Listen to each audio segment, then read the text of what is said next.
Bismillahirrahmanirrahim. Alhamdulillahirabbil alamin. Wassalatu wassalamu ala asyrafil anbiya wal mursalin sayyidina maulana Muhammadin wa ala alihi wa sahbihi ajma'in. Qala al-musannif al-imam hujjatul Islam Abu Hamid Muhammad bin Muhammad al-Ghazali rahimahullah wa nafa'ana bi ulumih. Bayanu aqawilis syuyukh bil ikhlas. Qala as-Susi al-ikhlasu faqdu ru'yatil ikhlas. Fa inna man syahada bi ikhlasihi al-ikhlasa faqad ihtaja ikhlasuhu ila ikhlas. Wa ma dzakarahu isyaratun ila tasbiyatil amali 'anil ujubi bil fi'il. Fa innal iltifata ilal ikhlas wan nadhara ilai ujubun wa huwa min jumlatil afat wal khalisu ma safa an jami'il afat fa hadza ta'arrada li afatin wahidah. Wa qala Sahlun rahimahullahu ta'ala al ikhlasu ay yakuna sukunul abdi wa harakatuhu lillahi ta'ala khassah. Wa hadhihi kalimatun jami'atun muhitatun bil gharad. Wa fi ma'nahu qawlu Ibrahim ibni Adham al ikhlasu sidqun niyyati ma'allahi ta'ala. Wa qila li Sahlin ayyu syai'in ashaddu 'ala an-nafsi faqala al ikhlas id laysa laha fihi nasib ila akhir. Penjelasan tentang pendapat para masyayikh, para guru-guru tentang pengertian ikhlas. Banyak pendapat, perkataan-perkataan para ulama yang menjelaskan tentang ikhlas itu apa, sesuai dengan makam dan kedudukan mereka.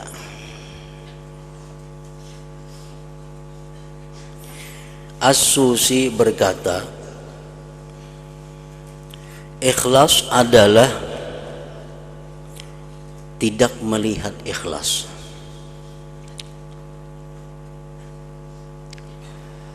Karena sesungguhnya orang yang menyaksikan dalam keikhlasannya akan ikhlas, maka keikhlasannya memerlukan kepada ikhlas yang lain. Nah, ini salah satu pendapat daripada ulama. Beliau mengatakan bahwa ikhlas itu adalah apabila kita tidak melihat diri kita ikhlas.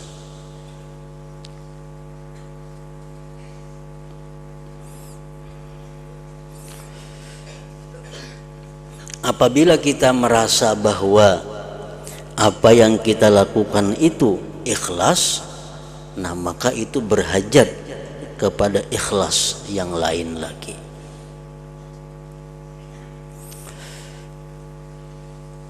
Nah, jadi di sini artinya setiap kali kita melakukan ibadah atau taat kepada Allah, jangan sekali-kali kita merasakan bahwa kita telah ikhlas melakukannya. Jangan sekali-kali kita menganggap bahwa ibadah-ibadah yang telah kita lakukan itu ikhlas. Karena apabila kita menganggap atau merasa bahwa ibadah yang telah kita lakukan itu ikhlas, maka itu berarti perlu kepada ikhlas lagi. Artinya itu belum murni, belum ikhlas.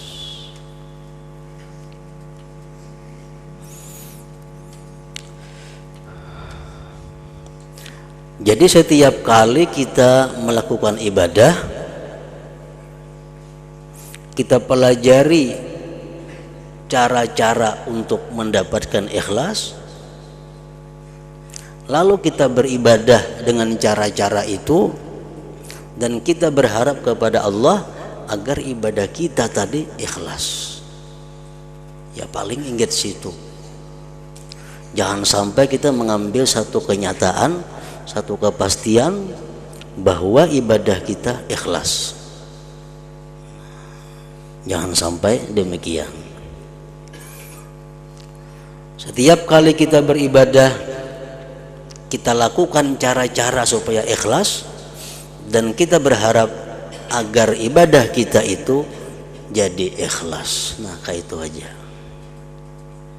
Ikhlaslah ikam tadi beribadah, mudah-mudahan ikhlas. Nah, kayak itu. Ikam tadi ikhlas lah memberi aku, ikhlas, nah kada ikhlas tuh. Merasa ikhlas.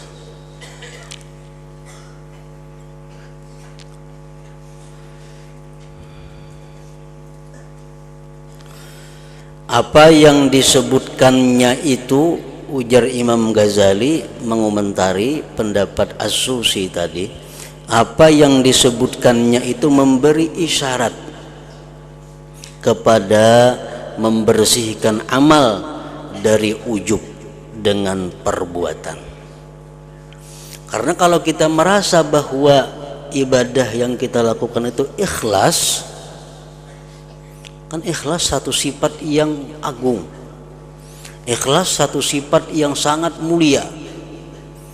Nah, kalau kita merasa bahwa kita telah ikhlas, berarti ujub, berarti kita ujub.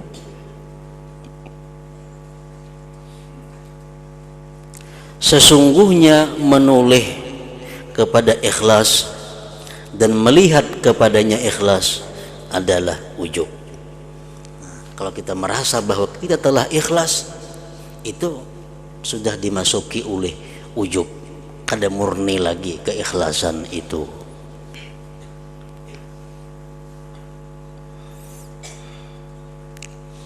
Dan itu ujub termasuk dari jumlah penyakit-penyakit yang merusak amal, yang merusak kemurnian atau keikhlasan ibadah.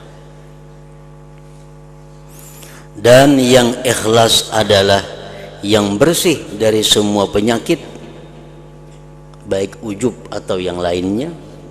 Dan ini menghadapi satu penyakit. Kalau kita mengatakan bahwa kita telah ikhlas, berarti kita menghadapi satu penyakit amal, yaitu adalah ujub tadi. Jadi kita cukup berusaha agar ikhlas, cukup kita berusaha agar ikhlas dan berharap kepada Allah diberi ikhlas. Cukup demikian. Jangan sampai berperasaan ikhlas itu.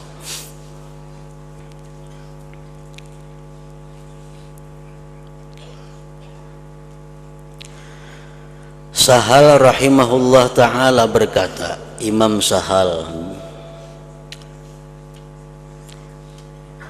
ikhlas, ujar Sahal lain lagi lawan di atas tadi pulang. Ikhlas adalah diamnya hamba, diamnya seseorang, dan gerakan-gerakannya karena Allah Ta'ala secara khusus. Nah, orang yang bergerak, orang yang berdiam semata-mata karena Allah. Artinya karena Allah itu baik karena takut kepada Allah, atau karena mengharap ridha Allah, atau karena mengagungkan Allah, atau karena menghendaki kedekatan kepada Allah, atau semata-mata menjunjung perintah Allah. Inya bergerak karena Allah, berdiam kada bergerak karena Allah juga. Bila kawa demikian itu, ujar Sahal mengatakan, maka itulah yang dinamakan ikhlas. Ini pendapat dari Imam Sahal. Imam Ghazali mengomentari pendapat Sahal tadi. Ujar Imam Ghazali, ini adalah kalimat yang menghimpun serta meliputi dengan yang dimaksud. Nah, pendapat Sahal ini cukup komplit, cukup sempurna untuk menjelaskan tentang pengertian ikhlas tadi, bahwa seseorang bergerak dan berdiam karena Allah.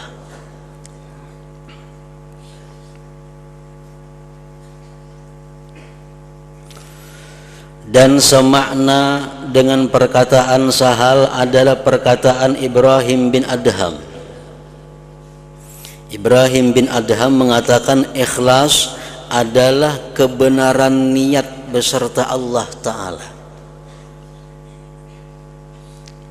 Kalaunya bergerak karena Allah, kalaunya berdiam karena Allah, kalaunya istirahat pun karena Allah juga. Ikhlas adalah kebenaran niat beserta Allah Ta'ala. Ditanyakan kepada Sahal, apakah sesuatu yang paling berat atas nafsu? Apa yang paling sulit dilakukan oleh nafsu? Maka Sahal menjawab, ikhlas. Itu paling sulit. Ikhlas satu nikmat Allah yang paling besar yang kada dihirii orang. Kita nih ikhlas, orang kada nang hirinya. Kita banyak berduit, orang bisa hiri. Kita hafal Quran, orang bisa hiri. Kita hafal macam-macam ilmu, orang bisa dengki. Tapi kalau kita ikhlas, orang kada ada dengkinya. Kenapa? Karena ngalih. Karena ikhlas itu paling sulit. Apakah sesuatu yang paling berat atas nafsu? Maka Sahal menjawab, ikhlas. Kenapa ngalihnya ikhlas itu? Karena tidak ada bagian bagi nafsu padanya. Ikhlas semata-mata menjunjung perintah Allah. Itu kan ikhlas. Kada ada untuk kepentingan dirinya, kada ada untuk kenyamanan dirinya, kada ada untuk kelezatan dirinya. Yang pentingnya beribadah semata-mata menjunjung perintah Allah. Jadi nafsu kada ada umpat sedikit pun menikmati perbuatan kita. Makanya ikhlas ini sulit bagi nafsu karena inya kada umpat.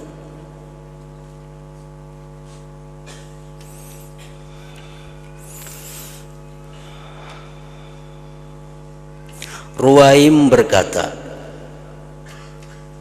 ikhlas dalam amal adalah bahwa pelakunya tidak menghendaki imbalan atas perbuatan itu pada dua negeri, dunia dan akhirat. Ini kada menghendaki imbalan apa-apa. Kada hendak masuk surga, tujuannya beribadah, kada hendak supaya selamat bahagia dalam dunia, kada ada juga. Dia beribadah semata-mata menjunjung perintah Allah, kada ada menghendaki balasan baik di dunia atau akhirat. Nah, itu ikhlas, ujar Ruwaim tadi.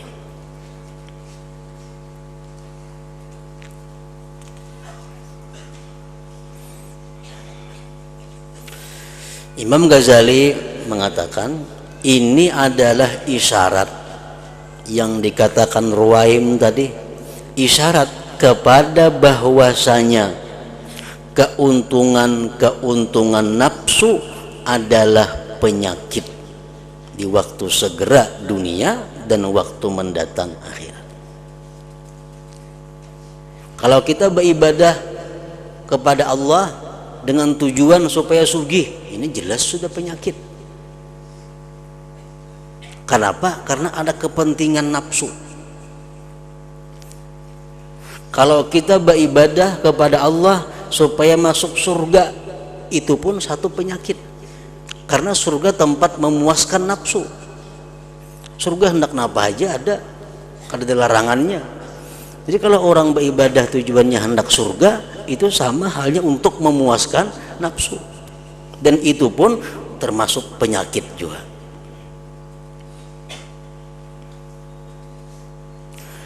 Dan orang yang beribadah untuk memperoleh kenikmatan diri dengan nafsu syahwat di surga adalah orang yang sakit. Jadi menurut kedudukan ini, menurut makam beliau ini, bahwa kalau kita beribadah kepada Allah dengan harapan diberinya surga, itu masih kita sebagai orang yang sakit, belum jadi orang yang baik, yang sehat, karena kita masih ingin menuluskan hawa nafsu kita.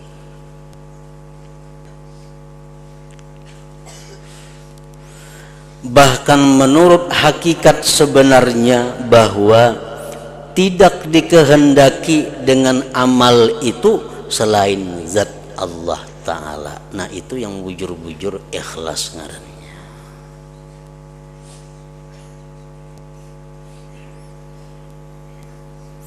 Dan itu isyarat kepada keikhlasan orang-orang siddiqin, orang-orang yang benar-benar, yaitu ikhlas yang mutlak.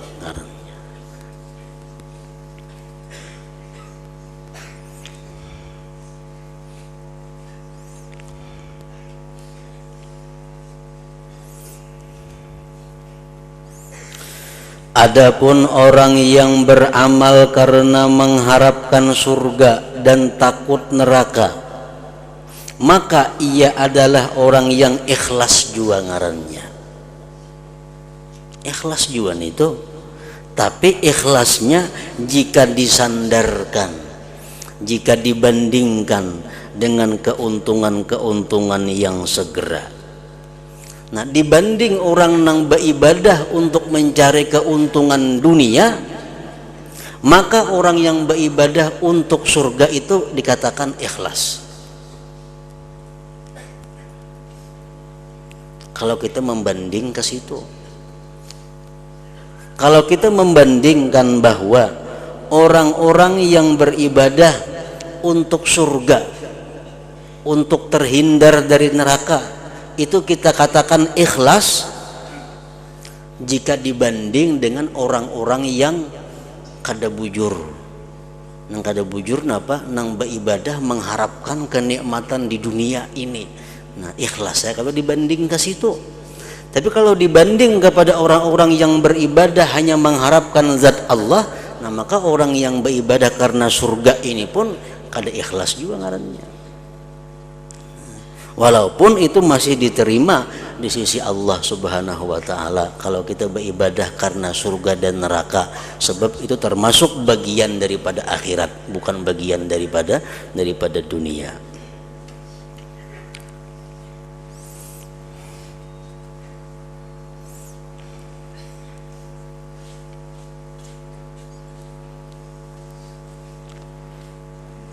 Dan hanya saja yang dicari yang benar bagi orang-orang yang mempunyai akal adalah zat Allah Ta'ala saja. Itu yang dikatakan tidak sakit.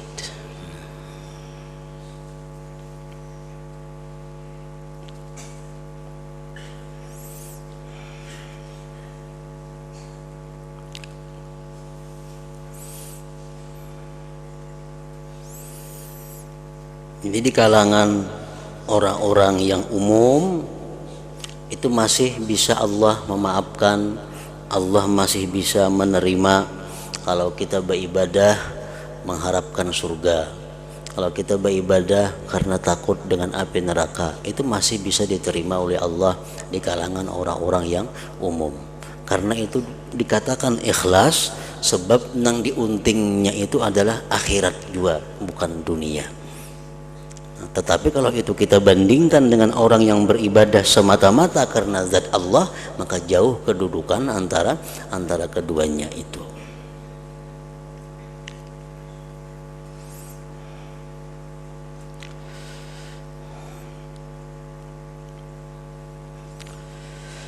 Dan ada yang mengatakan, ada sedikit salah tulisannya, dan ada yang mengatakan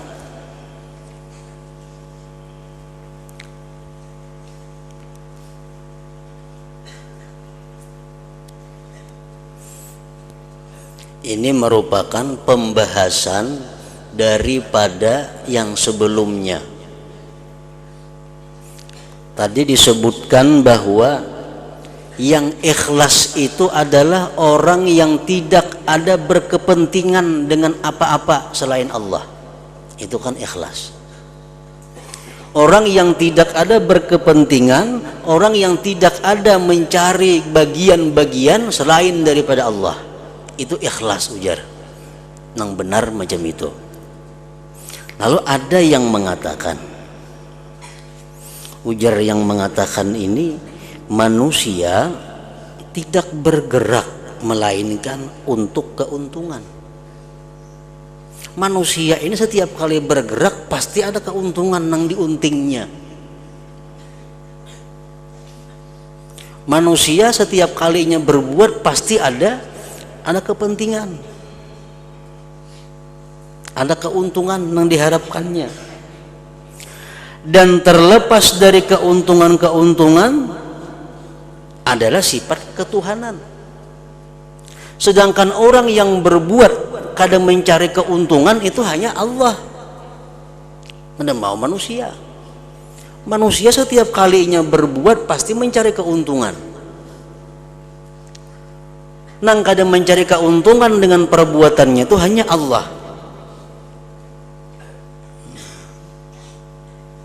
Dan barang siapa mendakwa demikian, maka ia kafir. Nah, ada yang mengatakan demikian. Artinya kalau aku nih beribadah tidak kepentingan, aku beribadah tidak mengharapkan apa-apa, hanya yang kutuju Allah semata, tidak ada kepentingan itu ini kadada, yang kuharap hanya Allah. Ada yang mengatakan itu kafir. Kenapa? Karena manusia itu bergerak beribadah pasti ada keuntungan yang dicarinya. Kalau macam itu menyamai sifat Tuhan ngarannya. Menyamai sifat Tuhan itu kafir. Tuhan maulah ini, Tuhan kan ada keuntungannya. Tuhan menciptakan ini, Tuhan kan ada kepentingannya. Nah kalau kita beribadah kan ada kepentingan, kan ada keuntungan, berarti kita bersifat lawan sifat Tuhan. Itu kafir jadinya. Nah, Al-Qadhi Abu Bakrin Al-Baqillani memutuskan dengan mengkafirkan orang yang mendakwa seperti tadi, terlepas dari keuntungan-keuntungan, dan ia berkata ini adalah sifat ketuhanan. Kalau orang mengaku dia kadang mencari keuntungan dengan perbuatannya, kadang mencari kepentingan dengan perbuatan, itu sifat Tuhan.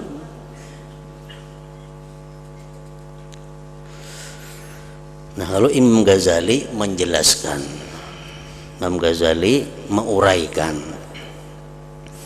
Ujar Imam Ghazali, apa yang dikatakannya adalah benar. Itu bujur aja. Kalau orang tuh berbuat merasa bahwa kada ada kepentingan nang dicarinya, kada ada keuntungan nang dicarinya, itu kafir, itu bujur. Itu bujur. Karena itu sifat Allah. Tetapi ujar Imam Ghazali, kaum artinya orang-orang tasawuf hanya saja menghendaki dengan demikian itu adalah terlepas dari apa yang dinamakan oleh manusia keuntungan-keuntungan, yaitu syahwat-syahwat yang disifati dalam surga saja. Itu maksudnya. Inya beribadah itu kadang mencari keuntungan, maksudnya keuntungan-keuntungan yang sifatnya menunaikan syahwat di dalam surga itu. Inya beribadah bukan karena hendak bidadari, inya beribadah bukan karena hendak makanan-makanan yang banyak di surga, kada itu.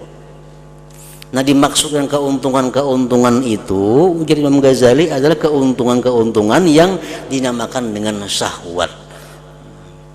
Jadi orang-orang yang ikhlas itu orang-orang yang beribadah tanpa mencari keuntungan. Artinya keuntungan-keuntungan yang sifatnya syahwat, syahwat perut dan faraj, yang mana itu akan komplit ada di dalam surga. Adapun memperoleh kelezatan dengan semata-mata ma'rifah, munajat, dan memandang kepada zat Allah Ta'ala, maka ini adalah keuntungan mereka. Ini keuntungan mereka di situ. Kalau keuntungan orang awam, ibadah itu dicarinya adalah surga. Kenapa? Surga nyaman makan, nyaman kawin, nyaman itu semuaan nyaman. Itu orang awam. Nah, kalau orang-orang yang sudah punya ilmu, ibadah bukan mencari keuntungan itu, keuntungan lain seperti memandang zat Allah. Nah, seperti munajat, lezatnya munajat kepada Allah, lezatnya berzikir kepada Allah, keuntungan itu yang dicarinya. Dan ini tidak dianggap oleh manusia suatu keuntungan. Biasanya orang lezatnya berzikir itu dianggap ada keuntungan oleh manusia. Bahkan mereka merasa heran kepadanya. Orang tuh berzikir padahal kan nyamannya, heran.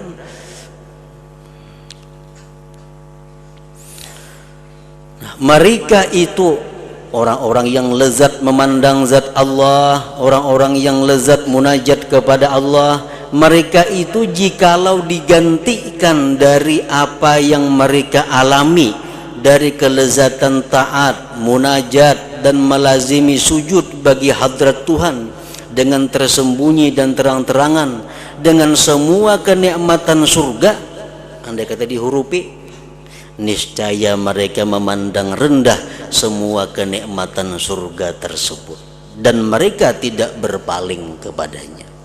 Jauh lebih nyaman kelezatan bertemu dengan Allah Subhanahu wa ta'ala itu.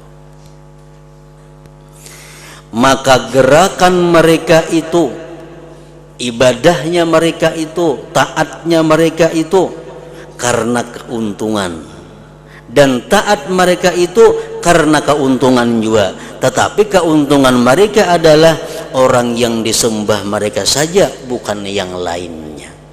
Keuntungan mereka adalah langsung berhubungan dengan zat yang disembah. Sedangkan keuntungan beribadahnya orang awam dengan ciptaan-ciptaan orang yang disembah seperti surga, bidadari, dan kenikmatan lain-lainnya.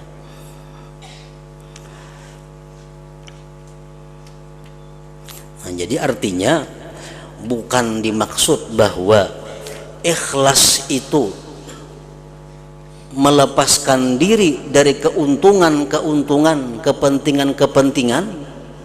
Bukan itu maksudnya. Ikhlas itu adalah melepaskan hati dari kepentingan-kepentingan, keuntungan-keuntungan yang sifatnya syahwat, makan, minum, dan sebagainya, seperti di surga. Nah, kalau kita mencari keuntungan-keuntungan yang sifatnya langsung pada zat yang disembah Allah, seperti lezatnya bertemu Allah, aku beribadah ini supaya bisa bertemu dengan Allah, aku beribadah supaya bisa di hadratullah, itu murni ikhlas ngarannya, kada merusak dengan keikhlasannya.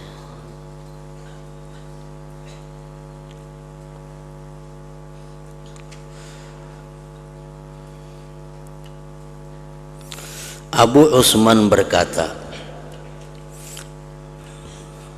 menjelaskan tentang ikhlas. Ikhlas Jarsidin adalah melupakan melihat makhluk dengan terus-menerus memandang kepada Khalik saja.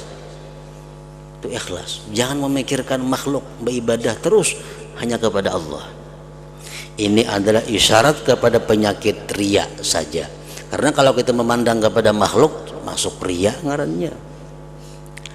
Karena itulah sebagian mereka berkata ikhlas dalam beramal adalah bahwa syaitan tidak melihat kepadanya lalu merusaknya, dan malaikat tidak melihat kepadanya lalu mencatatnya. Sesungguhnya itu, ujar Imam Ghazali, memberi isyarat kepada semata-mata menyembunyikannya. Kan ikhlas itu rahasia ya Tuhan, sirrun min sirri, rahasiaku yang kutitipkan di hati hambaku, itu ikhlas. Nah, berhubung ikhlas ini rahasia, malaikat kada kau mencatat, syaitan kada kau merusak, karena anaknya rahasia. Menulis, malaikat cuma tulis, ini orang sembahyang zuhur, ini orang sembahyang asar, ini orang bersedekah, ini orang berzakat, ini orang berzikir, ini orang Quran, tulis oleh malaikat nih tuh. Karena sampai ke hadirat Allah, Allah nang tahu. oh ini ge Tuhannya kada ikhlas, tinggal ini kada bujur, kada karena aku, ini kada karena aku. Nah, penyeleksian terakhir itu di sisi Allah Subhanahu wa taala. Dikatakan ikhlas adalah apa yang tersembunyi daripada makhluk dan bersih dari hubungan-hubungan, dan ini lebih menghimpunkan bagi segala maksud ikhlas.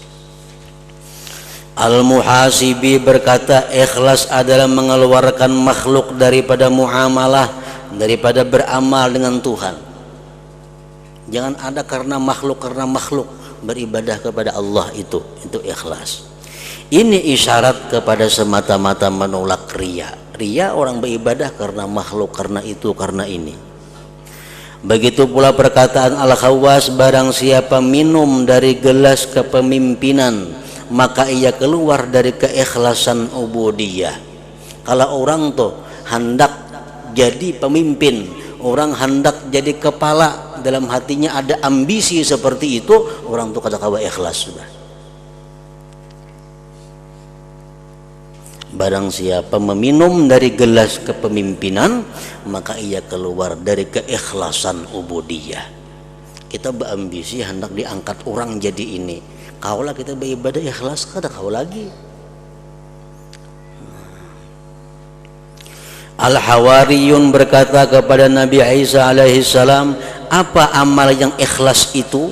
Maka Nabi Isa alaihissalam menjawab, yang beramal karena Allah Ta'ala, yang tidak menyukai bahwa seseorang memujinya atas perbuatan tersebut.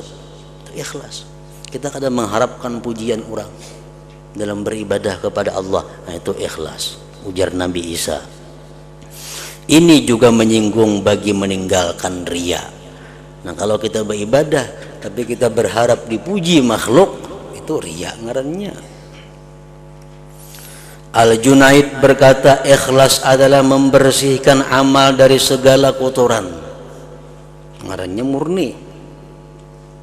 Al-Fudail berkata meninggalkan amal karena manusia adalah riya. Hendak sembahyang, lati orang ada lo kada jadi ya sembahyang, nah tuh riya ngarannya sudah. Hendak membaca Quran, kelihatan orang kada jadi mengaji, tuh riya sudah ngarannya. Kenapa maka memandang makhluk itu? Meninggalkan amal karena manusia adalah riya, dan beramal karena manusia adalah syirik. Dan ikhlas adalah Allah memberi afiat kepadamu daripada keduanya.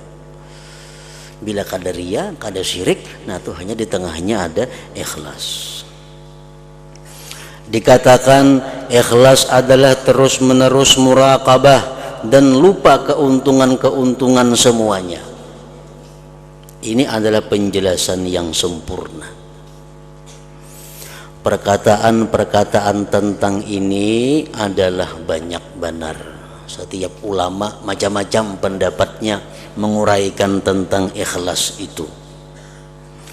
Dan tidak ada faedah dalam memperbanyak penukilan, menditelusi semuaan kebanyakan setelah tersingkap hakikatnya.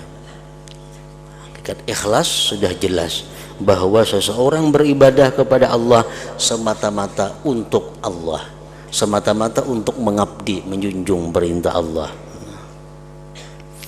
Dan sesungguhnya penjelasan yang memuaskan tentang ikhlas ini adalah penjelasan pemimpin umat terdahulu dan umat yang terakhir, sallallahu alaihi wasallam. Ketika beliau ditanya tentang ikhlas, beliau bersabda, antaqula rabbiyallah tsumma istaqim kama umirta. Artinya bahwa kamu berkata Allah itu Tuhanku, kemudian kamu istiqamahlah sebagaimana kamu diperintah. Nah, artinya apa? Setiap kali kita beramal karena Allah, dan teruskan karena Allah itu, jangan diubah-ubah lagi. Kita mulai beribadah karena Allah. Jadi dalam pertengahan ibadah macam-macam datang godaan kiri kanan supaya mengubah keikhlasan kita karena Allah tadi.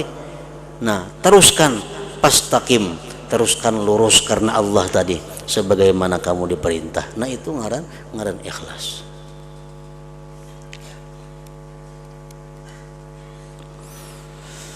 Antakula Rabbi Allah tsumma istaqim kama umirta, artinya bahwa kamu berkata Allah itu Tuhanku, kemudian kamu istiqamahlah sebagaimana kamu diperintah. Maksudnya adalah kamu tidak menyembah akan hawa nafsumu, dan kamu tidak menyembah melainkan Tuhanmu, dan kamu beristiqamah, berketetapan dalam beribadah kepadanya sebagaimana kamu diperintah. Ini memberi isyarat kepada memutuskan sesuatu selain Allah dari berlakunya pandangan, dan itulah ikhlas yang sebenarnya. Nah, penjelasan tentang tingkat campuran yang menjadi penyakit yang mengeruhkan ikhlas. Ketahuilah bahwa penyakit-penyakit yang mengganggu ikhlas itu sebagiannya jelas dan sebagiannya tersembunyi, dan sebagiannya lemah serta jelas, dan sebagiannya kuat beserta tersembunyi. Ini yang merusak niat kita. Kita berniat padahal baik awalnya, tapi di pertengahan ibadah kadang-kadang datang yang mengganggu. Ada yang samar, ada yang jelas, ada yang lemah, ada yang kuat.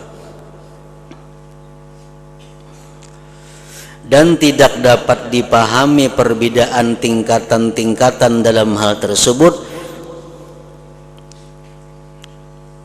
dalam hal tersembunyi dan jelas, melainkan dengan contoh. Nang apa nang tersembunyi, nang kayak apa nang jelas, itu kada kau paham kalau kada ada contohnya. Paling jelas penyakit yang mengganggu ikhlas adalah riya. Maka hendaklah kami menyebutkan perumpamaan daripadanya. Maka kami berkata, syaitan memasukkan penyakit atas orang yang mengerjakan salat manakala ia ikhlas dalam salatnya. Allahu Akbar lillahi ta'ala, sudah karena Allah Ta'ala, itu ikhlas. Syaitan datang ke hati kita.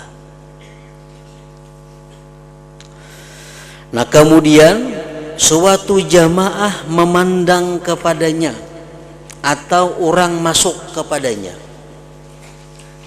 Kita sembahyang tadi karena Allah. Datang ada orang, lalu syaitan berkata kepadanya, membisiki nang sembahyang nih, ya syaitan, baguskanlah salatmu, baik-baik kan sembahyang tuh ada orang di belakang tuh. Baguskanlah salatmu, sehingga orang yang hadir ini, ya syaitan melihat ini memandang kepadamu dengan pandangan kewibawaan dan kesalihan. Dan ia tidak memandang hina dan tidak menggibahmu. Macam sembahyang kada baiknya kamu digibahnya, dibisikinya hati nang sembahyang tadi. Padahal awalnya ikhlas ini sembahyang. Karena datang orang, syaitan menggeretiki di hati. Maka anggota badannya khusyuk jadinya, sendi-sendinya tenang, dan salatnya jadi baik. Nah, dan ini adalah riya yang nampak. Jelas riya sudah itu. Dan demikian itu tidak tersembunyi atas orang-orang mubtadiin, pemula dari para murid. Orang murid-murid yang mengaji mengerti sudah itu bahwa itu riya ngarannya. Dan jelas kada samar. Derajat yang kedua, bahwa murid itu, seseorang itu telah memahami penyakit ini. Nya paham dah kalau kayak itu riya ada maunya. Dan ia berhati-hati daripadanya. Lalu ia tidak mentaati syaitan padanya. Yang baik-baiklah sembahyang. Itu kena kan padahal orang kada baik kena sopan. Nah, karena ingin tahu beilmu na sembahyang nih kada dihiraukannya geritik hati itu sembahyanglah ingin seperti biasanya, tidak berpaling kepadanya, lalu ia tidak mentaati syaitan padanya, tidak berpaling kepadanya. Syaitan hampir membujuk kita kada, dan ia terus menerus dalam salatnya seperti semula, lalu syaitan mendatanginya dalam pameran kebaikan dan ia berkata, dibujuk lawan yang tadi kada mampan dah, ingkang syaitan baik-baik sembahyang supaya ikam padahkan orang saleh, padahkan orang nang baik sembahyang. Nah kita jawab, aku padahkan orang saleh ya kada bapak juga, yang penting Allah menilai aku. Nah buka syaitannya, karena kada mampan digudanya dengan demikian, karena itu jelas gudaannya nampak. Nah nang kedua syaitan datang, ia berkata, ujar syaitan, kamu adalah orang yang diikuti dan diteladani dan dipandang, dan apa yang kamu perbuat itu membekas daripadamu dan orang lain mengikutimu, maka bagimu pahala amal perbuatan mereka kalau kamu membaguskan amalmu, dan atasmu dosa kalau kamu menjelekkan amalmu. Maka baguskanlah amalmu di hadapan mereka, mudah-mudahan diikuti denganmu dalam kekhusyuan dan membaguskan ibadah. Ini bujukan syaitan kepada kita untuk memperbaiki, maulah indah sembahyang, memperindah sembahyang. Ikam syaitan diikuti orang. Kalau ikam baik sembahyang, ikam diikuti orang, ikam dapat juga pahalanya. Kalau ikam sembahyang kada baik, ikam dapat dosa karena orang menuruti salah. Jadi ikam baiki sembahyang di hadapan buhannya itu nah. Nah ini adalah lebih samar daripada yang pertama. Ini samar nih. Yang tadi kan jelas sudah riya nih tuh. Ini kada. Kalau ikam baik sembahyang di hadapan bebuhannya itu, syaitan inya mengikuti ikam dapat pahala berapa? Orang mengikuti kebaikan lawan ikam. Kalau ikam sembahyang kada baik diikuti, ini dapat dosa juga ikam. Jadi baik-baik ikam sembahyang di hadapan buhannya itu. Nah ini adalah lebih samar daripada yang pertama. Kadang-kadang tertipu padanya orang yang tidak tertipu dengan yang pertama. Pertamanya berhasil, di sini tertipu nang kedua. Dan ini juga riya ngarannya yang sebenarnya dan merusak keikhlasan. Sesungguhnya kalau ia seseorang yang sembahyang tadi melihat khusyuk dan bagus ibadah itu kebaikan, ia tidak ridha meninggalkannya bagi orang lain. Makanya khusyuk itu penting buat apanya? Mengurus orang lain. Maka mengapa ia tidak ridha demikian bagi dirinya di tempat yang sunyi dan tidak mungkin diri orang lain itu lebih mulia atasnya dari dirinya sendiri? Maka ini adalah semata-mata pemalsuan daripada syaitan. Kalau kita sembahyang sorangan, tidak membisiki syaitan, baik-baik sembahyang kada ada. Kalau di tengah orang banyak, syaitan membisiki. Tetapi orang yang diikuti adalah orang yang beristiqamah pada dirinya dan bersinar hatinya, lalu sinarnya tersebar pada orang lain, maka bagi dirinya pahala atas demikian. Adapun ini orang adalah semata-mata nifak, munafik dan pemalsuan. Sembahyang di rumah beberang aja, sembahyang di tengah orang banyak lalu beapik karena supaya diikuti orang. Sembahyangku supaya diumpati orang, supaya dijadikan contoh oleh orang. Sembahyang yang baik itu macam ini. Di rumah nang kada melihat bebarangi sembahyang. Nah itu kemunafikan, ngarannya kepalsuan. Karena dapat pahala apa mun yang ada orang mengikutinya. Barang siapa mengikutinya, maka ia diberi pahala atasnya. Nang mana umpat inya, tetap aja dapat pahala nang umpat. Adapun orang yang diikuti itu, maka ia dituntut dengan pemalsuannya dan disiksa atas menampakkannya dari diri apa yang ia tidak bersifat dengannya. Nah, kemudian derajat yang ketiga, dan ini lebih halus lagi pulang godaannya daripada yang sebelumnya.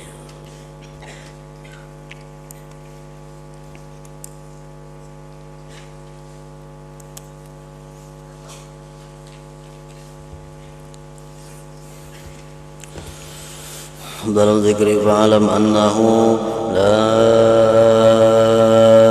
ilaha illallah Muhammadur Rasulullah, la ilaha illallah Muhammadur Rasulullah, la ilaha illallah Muhammadur Rasulullah, la ilaha illallah, la ilaha illallah, la ilaha illallah, la ilaha illallah, la ilaha illallah. Allahu Allah, Allahu Allah, Allahu Allah, Allahu Allah, Allahu Allah, Allahu Allah, Allahu Allah, Allahu Allah, Allahu Allah, Allahu Allah, Allahu Allah, Allahu Allah, la ilaha illallah Muhammadur Rasulullah, la ilaha illallah Muhammadur Rasulullah, la ilaha illallah Muhammadur Rasulullah, la ilaha illallah. Al-Fatihah. Ila hadrat